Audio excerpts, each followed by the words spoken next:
మొహరం పండుగను పూర్తిగా విజయవంతం చేయాల్సిందిగా కూడా అందరినీ కూడా కోరుతున్నాం. జై మెళబాబుకి జై,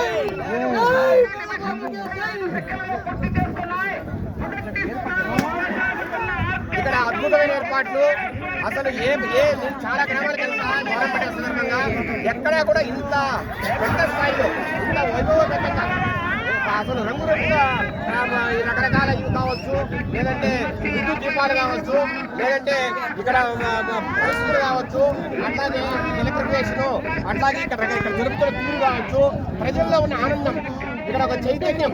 మొహరం అంటేనే ఒక ప్రత్యేకమైన అనుభూతి. ఇక్కడ ఇలాంటి పరిస్థితిని ఈ రాజంపేట ప్రాంతంలో కావచ్చు, రాయచోట ప్రాంతంలో కావచ్చు ఎక్కడ నేను ఇంతలో చూడాల. ఇది ఒక అద్భుతమైన ఒక హిందూ ముస్లిం ఐక్యత కావచ్చు, మత సామరస్యాన్ని కావచ్చు, ఇది ఒక అద్భుతమైన వేదికగా కనబడుతోంది.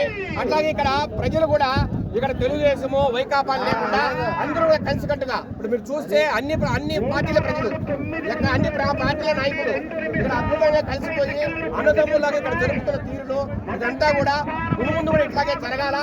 మేము తెలుగుదేశం పార్టీ తరఫున కావచ్చు, అట్లాగే మా కుటుంబం తరఫున కావచ్చు, ఖచ్చితంగా దీన్ని ముందు మరింతగా సపోర్ట్ చేస్తామని కూడా ఈ సందర్భంగా తెలియజేస్తున్నాం. విజయశేఖర్ రెడ్డి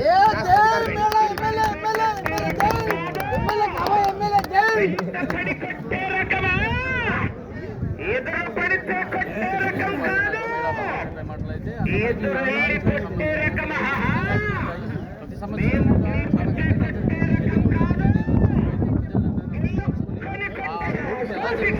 ఏంటి అని చెప్పేసి కూడా ఆయన ప్రజలు అడిగి తెలుసుకోవడం నేపథ్యంలోనే తెలుగుదేశం పార్టీలో ప్రతి ఒక్క కార్యకర్త కూడా ఇక్కడికి వచ్చి ఆ బండ్ల పోటీలు అయితే